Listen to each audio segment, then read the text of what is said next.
Thank you for joining the sixth and final Cyber Foundations webinar series. It's going to be covering the Cyber Essentials scheme, focusing on the CE and CE Plus elements. We'll be covering content today as well as going through a Q&A sort of panel interactive review on the CE process. Please feel free at any point to enter your questions on the team chat, and we will get to them as soon as possible. There'll also be some time at the end for general Q&A on the chat as well. So there's plenty of time. So my name's Kieran Marshall. I'm a Cyber Foundations Assessor for Sapio. We provide information security to all company shapes and sizes, which consist of assessment frameworks, services, tools, as well as training as well. I myself have worked in several sectors, including the aerospace industry, sports betting, and the IT MSP industry, and that provides security services and consulting services. And over the last 10 years, I've dedicated my time to using security tools to assist with company growth and mitigate cyber attack. I recently acquired the Cyber Advisor accreditation, which can help build great client relationships, but more importantly, it can map out a cyber security continual improvement path for your business and cybersecurity requirements.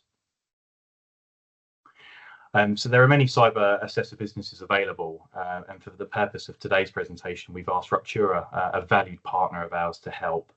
Our customers are finding their automated portal assessment process very simple and effective. So Tom will explain the detail behind the assessment process, and I'm going to bring in Tom for an intro. Yeah, cool. Thank you for the intro.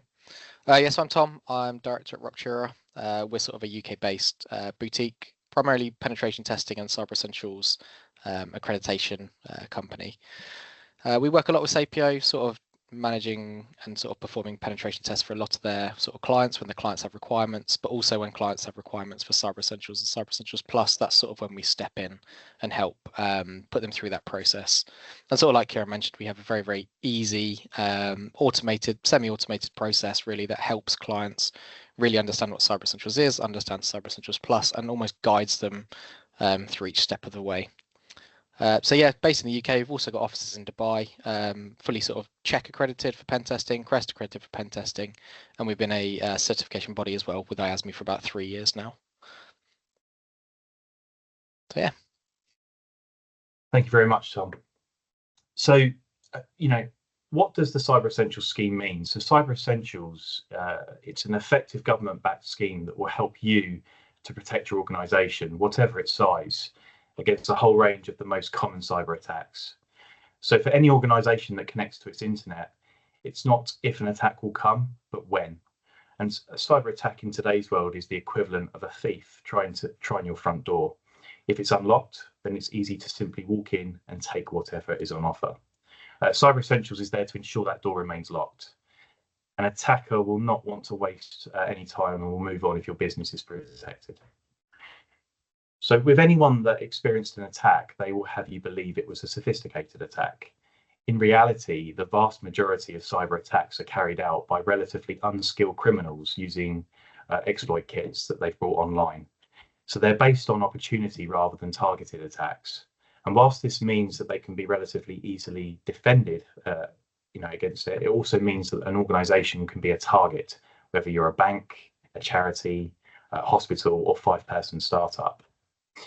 So, what is the Cyber Essentials scheme? It gives client assurance that any customer, supplier, or vendor can trust the services that you're offering by having the CE accreditation in place. An additional benefit is that some opportunities relating to the private and public sector platforms or systems require a Cyber Essentials Plus certification. Cyber Essentials is also a government approved and fully recognised and created by the NCSC. So from a cyber maturity and resilience standpoint, you will know your business is secure against the real world attacker. So in terms of security, an evaluation, here provides sort of 99% of the internet originating vulnerabilities are mitigated using CE technical controls, and none mitigated without them, and that's a big statement. And then from the NCSC Cyber Essentials Impact Assessment Report from 2024, the single main reason mentioned by 35% here surveyed cyber essentials users for first becoming certified is that the scheme was mandated in government contracts. The commercial imperative for obtaining the certification is also strong, with users reporting that a third, 33%, of all contracts they entered into over preceding like a 12-month, which was required for the Cyber Essentials certification. More than 2/3 of Cyber Essentials users, so 69%, believe that Cyber Essentials has increased their market competitiveness. These are extremely positive stats, and it's now starting to show that all types of SME market can come under the Cyber Essentials scheme, and also organisations that operate outside of the UK as well. And most Cyber Essentials users or customers, 79%, believe that the scheme has had a positive impact on the confidence of their own clients and customers. I know that taking a client through the whole process from start to finish, it builds a fantastic relationship, but ultimately for the client, it gives clarity on the business and the cyber maturity and reassurance towards their client base. And in terms of stakeholders, so 86% of Cyber Essentials users felt the scheme had directly strengthened their senior management's understanding of the cyber risk, and 76% report to having taken additional preventative actions beyond the CE technical controls. So with the scheme sort of appearing to have adapted to the operational and behavioural changes. I think this goes to show that Cyber Essentials fits so well into cyber maturity growth for your business. And I'd like to touch on this later on to see how those pieces fit together. And the NCSE's 2023 annual review suggests that 80% fewer cyber insurance claims are made when Cyber Essentials is in place. And when compared with organisations that have the same insurance policy and do not have the Cyber Essentials certification based on the 22 claims data. So mentioning insurance is important, as I'm finding a lot of insurers are requesting an accreditation, and I've seen examples of using CE as the baseline to be able to comply with cyber insurance. So I think it's a great point now to potentially pull down Tom from Ruptura, who, as you'll see, has all the knowledge. He performs the CE Plus and other services as mentioned, and gives a really good comprehensive review on the CE Plus process. So I'll invite you all to ask questions, as I will be, but there will be some time at the end of the chat. So Tom, over to you. Yeah, cool. So I think really probably what we want to differentiate first is the difference between a Cyber Essentials Basic and a Cyber Essentials Plus. So a Basic is a self-assessment. It's a questionnaire that you answer that will then get marked by a certification body such as ourselves, and we basically mark it against a mark scheme. What that comes with is an element of trust that what you put in that mark scheme is actually correct. So you could see potentially you could fraudulently say everything's updated, but in reality, you may be 5 or 6 patches behind. What the Cyber Essentials Plus is a technical validation of basically what you've put in your basic questionnaire, if that is true, and is your environment operating securely. So the steps really to gain a Cyber Essentials Plus, the first thing you have to have as an essential prerequisite is a Cyber Essentials Basic certificate. That has to be dated within 3 months of you being awarded the Cyber Essentials Plus. How we do the Cyber Essentials Plus and how all certification bodies do it is on a sample-based approach. So say you have 200 Windows 11 devices, we won't sample all of them. The maximum of each one will be 5. So we have a sort of a nice automated portal dashboard that will do all of this for you. Will tell you how many devices you need to use depending on how many you have. And that will let you know how many sample devices we need to assess. So the first step that we say after getting the Cyber Essentials Basic is we'll set the sample devices up. We'll work with you to enroll them into our portal where you'll see them all live and you'll know that they are then your test devices from then on. What happens then is we will then perform the audit. So this is a lot of it is reliant on us, but there is a lot of sort of elements where you as the users will also have to sort of contribute. And we've made that also as easy as possible, to provide evidence through an in-browser screen share recording that you can then upload to the portal. So there's no reliance on certain time scales or certain, time blocks for you to do this. It can be done at your own leisure. Again, most importantly, once we've reviewed the evidence and say we find issues, we are not in the business of failing you straight away. That's not our approach at all. It's more about guidance and advising you how you can make those changes, put you in a position where you are then in a position to, rescan it and show again, upload more evidence, say, right, this has been updated, this password's been changed, whatever. We can then review that. And basically we just keep repeating stages 3 and stages 4 until you're in a position where you are compliant. And at that point, when you are compliant, we can then formally push the certification and then issue Cyber Essentials Plus certificate. Tom, I think point 4 is very important. It shows that Raptura can help, as most CE assessing companies that I've been a party to will not provide the support when it comes to passing CE, covering all of the control elements, the assessment, as well as the CE plus external assessment. So I think that's quite valuable, really. Yeah, especially, and it's what our clients like. Like, no one wants to be told, right, you failed, and then you're frantically rushing within 48 hours to, to fix an issue before you've been threatened to pay again. That's not sort of the approach we go for. We want to, show you where you're non-compliant, give you a platform that's easy for you to, self-serve, and once something is updated or something has been changed, you can easily see that. We're not in the business of failing people straight away and being like, right, you need to pay again. It's a collaborative approach. So the element of failing doesn't really exist. It's just you'll be non-compliant up to a certain point. And obviously we'll help you get to that compliance stage.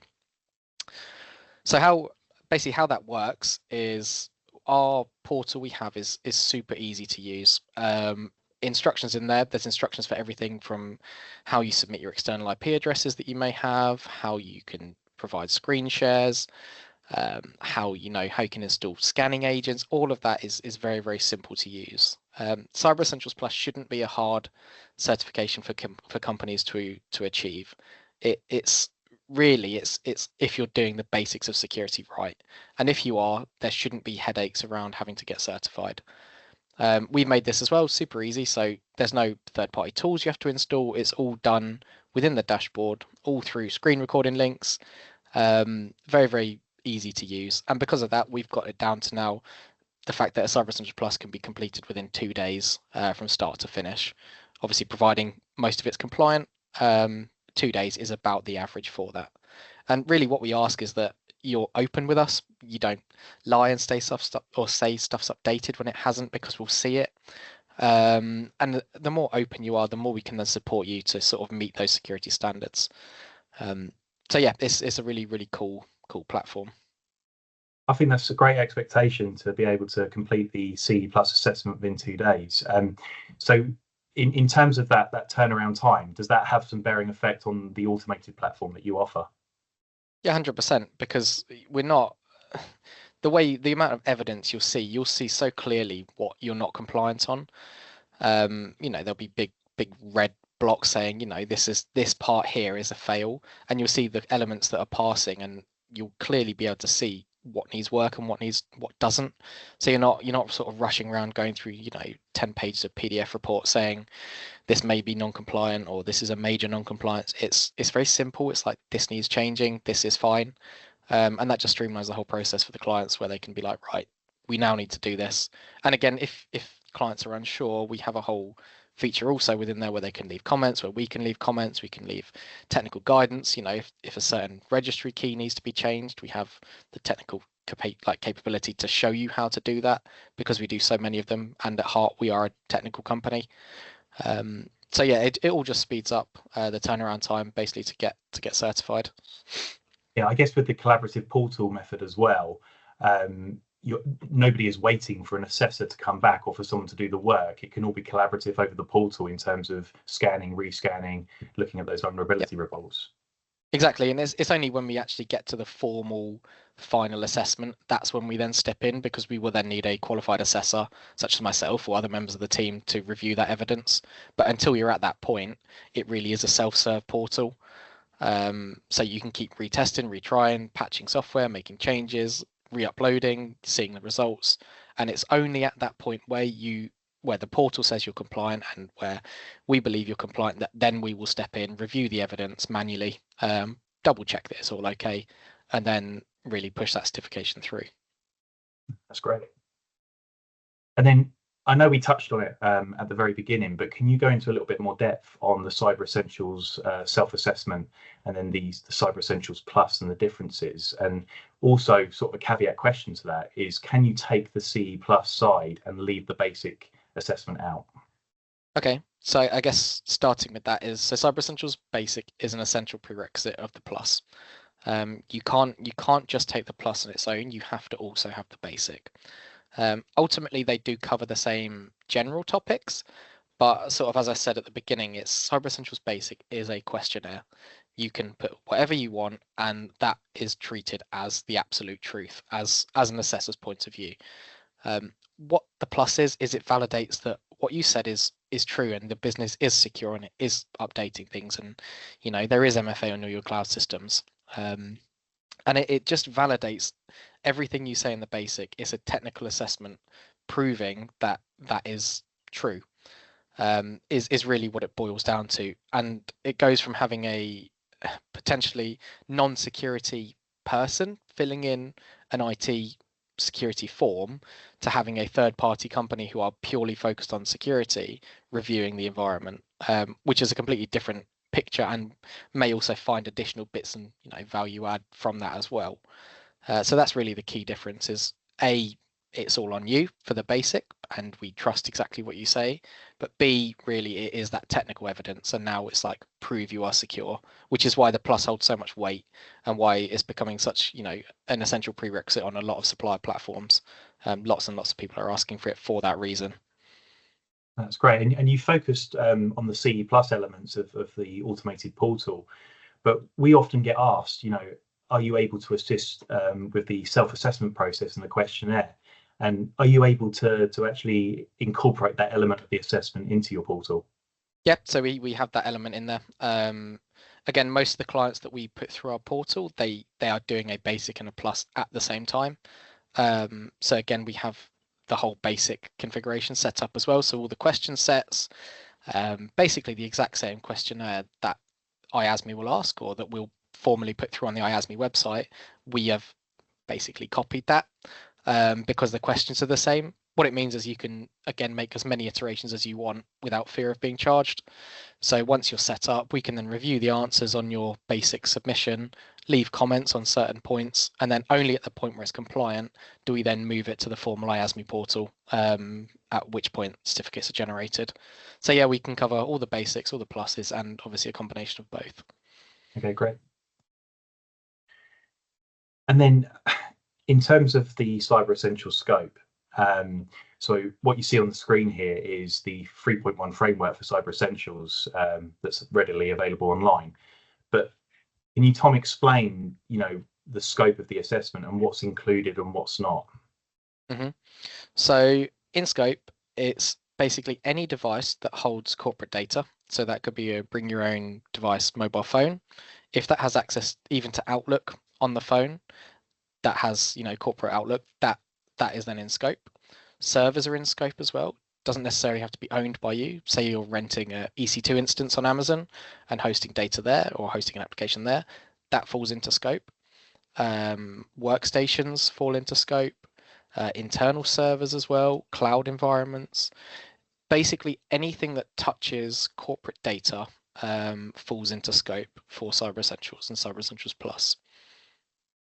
Okay. And then in terms of the users that are in scope, I know that there's some caveats to that when it comes to contractors or charity staff, for example, or even apprentices and juniors. Can you give a bit of an outline on that? Yeah, again, we do a lot of work with charities, and it is a difficult situation because ultimately they are contracting people in, or potentially they're volunteers who are using personal laptops. But ultimately it boils down to the fact it's a security certification, and security has to be the priority. So even if they are using personal devices, they will still fall into scope because they're accessing that corporate data. So it really is any device that accesses sensitive corporate data that will be in scope. So if that's a personal phone, if that's a work supplied phone, again, is it a provision laptop from the business? Is it a personal one you're using to just even access emails? That will still unfortunately fall into scope. So it can be hard for charities to get it, and schools as well. that's quite a big challenge with, kids, and, do you then have to give kids laptops, or can they use their own, or how do they work from home and do stuff? It can be a bit of a minefield, but really I think the key point is that any asset that has access to corporate data has to be in scope for Cyber Essentials. Okay. And I guess from a reverse engineering perspective here, can you actually descope any parts of the business? And if you can, how would you go about doing that? So you can. So there's two ways you can do it. You can certify only a part of the business. You don't have to certify the whole business against Cyber Essentials Plus. So we have some manufacturing clients, and they have a lot of legacy systems, basically doing the building and all the engineering side of things.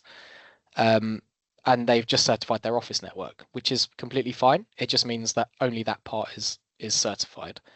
The alternative is you can completely segment, say, legacy systems, completely segment them from the live environments, where they then do not fall into scope for Cyber Essentials.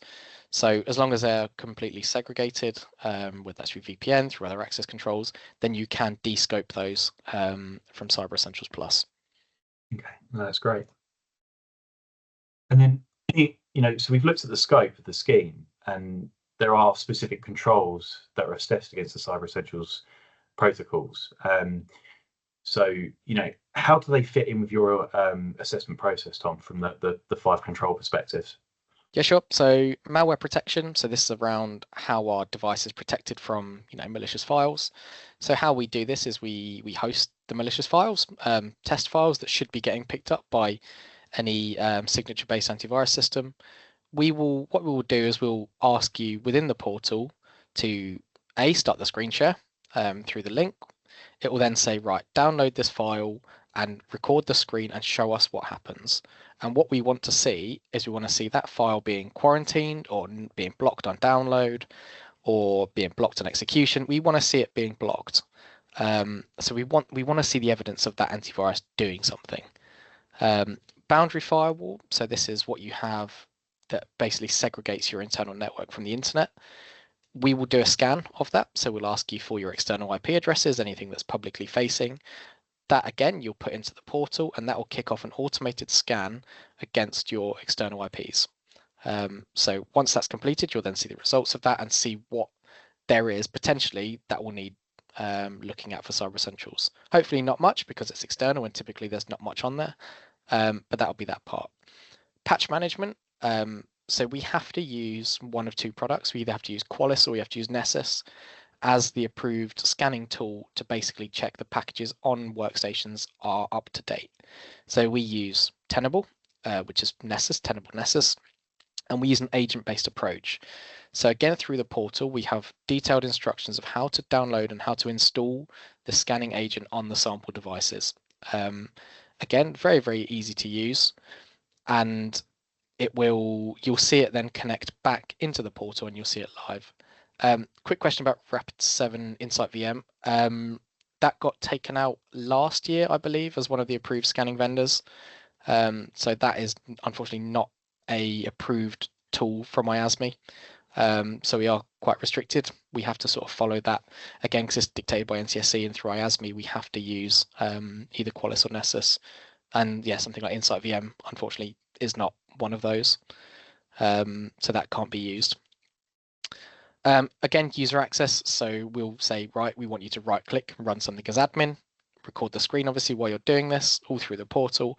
And again, what we want to see is something being blocked or it being asked for admin credentials. What we don't want to see is it just running and as an elevated process. That constitutes a fail because it shows there's no separation between standard users and day-to-day and admin users. And then final secure configuration, that it almost encapsulates the whole piece. So we're looking at, I guess, cloud in this piece as well. So we'll ask you to log into some cloud systems, and what we want to see is an MFA prompt or some form of second factor authentication.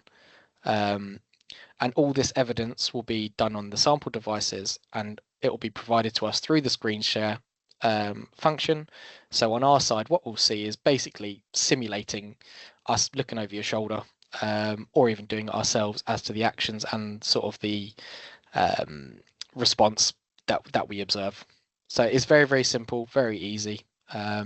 And again, it probably takes 10 to 15 minutes per host to sort of do that and provide the evidence. Okay, great. And Tom, how does the CE process work in terms of you collecting the information? Do you need to come to site for this, or can it all be done remotely? So it's all remote. We try and leverage the portal as much as we can. It may be that some clients, just depending on their industry and potentially where they are located, there may be no other way to do it apart from being on site, at which point we can facilitate that. That's not a problem. But we say, yeah, 95% of the clients we want to be working with, we are going to put them through the portal, so it can be done remotely. All support can be done remotely. There's nothing really that needs us to be physically on site. Obviously, we can. It's not an issue, but really the majority of the work, yeah, is going to be remote. Just makes it easier, and again speeds up the time. We don't then need to book consultants out and waiting for lead times if you've got other jobs on as well. It means that we can turn around these projects much quicker, which is obviously better for everyone. Okay, that's great. I'm going to move on to the common pitfalls now, as I'm conscious of time here. But when considering taking CE for the first time, it can be quite the unknown understanding what areas of the business would pass and fail. And are you able to give any common pitfalls based on the CE process, and what should be prioritized when looking at CE? Sure. To be fair, it's this list. So things like users that have they're in an admin group, so they can just right click, run something as admin. That's a risk. That's normally something we see quite often. What they should really have is a separate user account and a separate admin account. But we'll go into the fix in a minute. Software patches, just making sure everything's updated. Often the client may have a piece of software they didn't even know they had that may be old and may have a vulnerability associated with it. Cloud services we find as well, without multi-factor authentication, potentially they have something that they've turned off, or a director's requested it to be off because they're annoyed with having to keep finding a code. It happens all the time. So again, cloud systems without MFA. A big one probably that we see the most is no execution policies blocking files being ran. So things like executables, lots and lots of clients can just download executables and run them from the internet. Same with batch files, same with PowerShell. This is probably the single biggest one we see. So having a lack of execution policies, nothing's blocking those. That's quite common. Legacy systems again sort of falls into patching. Don't see it as much, to be fair, because most people patch pretty well. And then again, the other thing is that people just presume their servers are out of scope. So anything they've got hosted on DigitalOcean or Amazon or wherever, they presume that's out of scope because it's not theirs. And then they obviously don't keep things up to date. But when we remind them that it is, that can then also be a bit of a headache, because then they've got to go in and patch third-party software and bits on there as well. So yeah, they're sort of the common pitfalls we see. Okay, great. And in terms of the solutions, you mentioned about the no execution policies. Should I be worried if I don't have anything automated in place and it's more of a manual process? Can I still pass CE if it's a manual process? Yeah, so there's lots of ways you can do it. And the good thing about Cyber Essentials Plus is that they don't force you to use a particular method.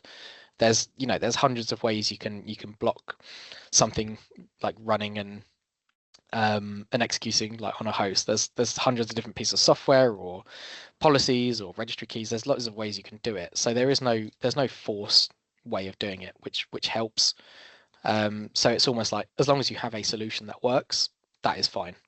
That is the extent of it working.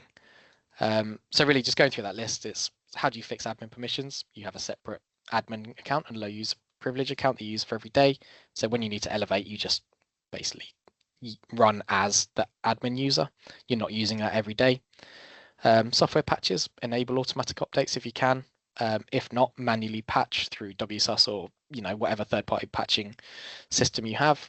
Cloud services without MFA, enable it. IASME also do dictate if you have to pay for it, which some systems do enforce you to pay for added security. You do have to pay. As unfair as that potentially sounds, that is unfortunately part of it. Execution policies we've gone into.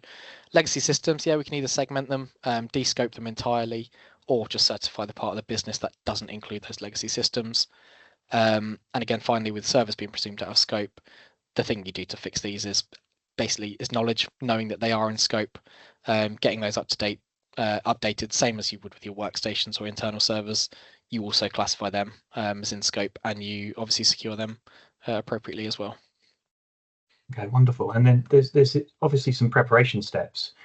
But in terms of preparation, can Ruptura help by providing pre-auditing services for, say, for example, vulnerabilities or any other technical services ahead of a CE assessment, so a company knows the baseline ahead? Yeah, exactly. So how we would do this is almost like a gap analysis against Cyber Essentials. So using the same tool, using the portal again, we would set you up an account. We would help you. We would show you, where you're non-compliant. We'd reference the portal as much as we can as well, because that's ultimately what you're going to be using for your certification. So we can say, look, you've got a trend here where your users they have too many permissions. You need to make this change. Help you with technical guidance as well. We can give you screenshots. We can give you technical snippets or source code or basic code that you can run. We have that capacity to help with all of that as well. So really we can help. It is down to the basics. So, keep everything updated, make sure everything's running, make sure your AV works, make sure you've got MFA. It shouldn't be anything mega complex that you're probably not doing anyway. It's just double checking that you are doing it properly, so that when you come to the audit, there's not as much back and forth, and it is a nice painless process. Okay, and speaking of MFA, I've had clients scream at me saying that they've got SaaS cloud app services that are not even from a dev perspective applicable to have two-factor or MFA services enabled. So how does that work with the Cyber Essentials element? Is there any way of descoping that? Does it have to be compliant? Is it down to how much data is in those services? Yeah, so I mean, it has to have multi-factor authentication. So if it's an internal application that requires a VPN access to authenticate to, that VPN access could be your first factor authentication. Then credentials to the app could be the second. If it is on the internet and it is public, then it needs to have a second factor. Again, you can just use something like single sign-on. So with Google or with Microsoft, that when you first log in, that's when you have your second factor. You can then have single sign-on across all those other apps. You don't have to have MFA into every app if it's using single sign-on to log in. So that's how we do it for our internal services. We don't have a different authentication flow for each app. We have single sign-on that will then authenticate you to each piece. And then it saves the headache of having multiple MFA codes. You just all use single sign-on. Okay, no, that's really useful. Thank you. No, thank you very much, Tom. And one of the questions that I'm asked as a cyber advisor, and in fact I had one yesterday and at the weekend, is how many vulnerabilities am I going to expect for my organization for a CE plus assessment? And it's a very loaded question, because it really does depend on the client's environment and what software is running at the time and what the infrastructure and complexity looks like.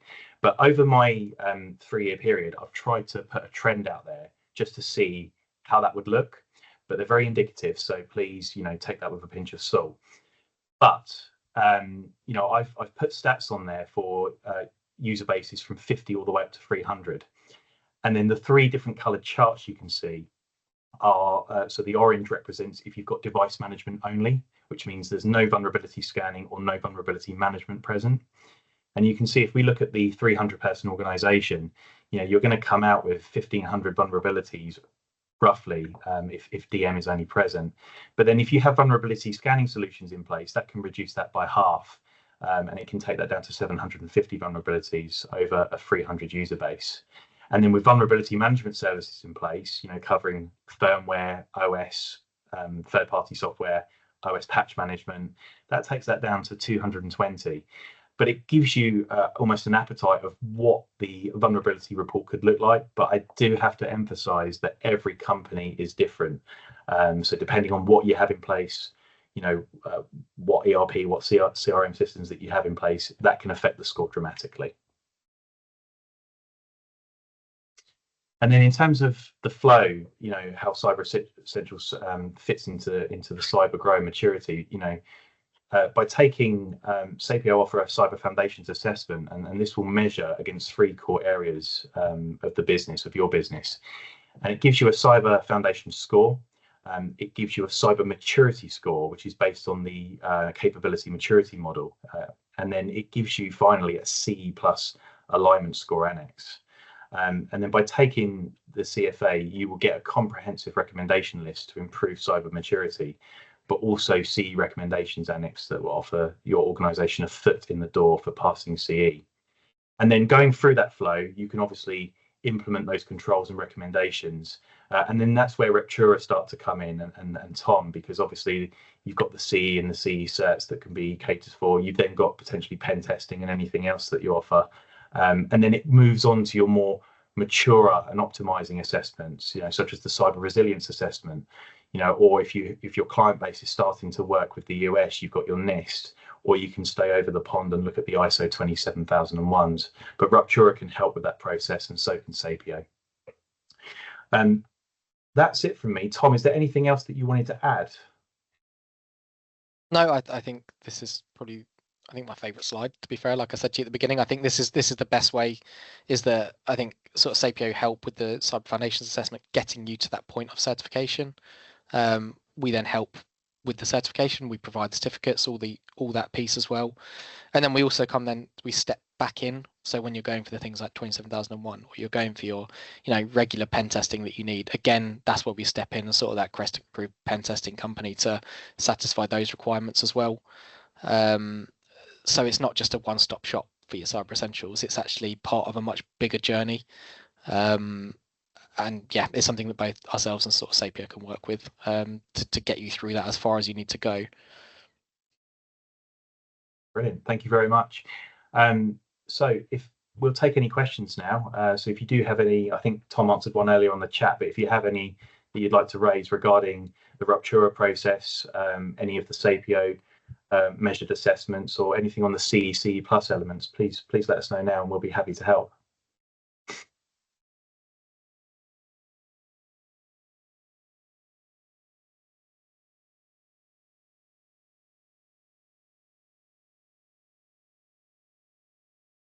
Maybe the Q&A that we did, Tom, pretty much covered everything. Hopefully. That's brilliant. Okay. I think then, no, thank you very much, everyone, for attending. I know we've gone slightly over today, so I really appreciate that. But appreciate you joining the CE Plus webinar today, and in the Cyber Foundation series. And thank you from Tom from Ruptura for attending as well. I wish you all have a pleasant evening. Thank you very much. Cool. Thank you. Cheers. Bye-bye.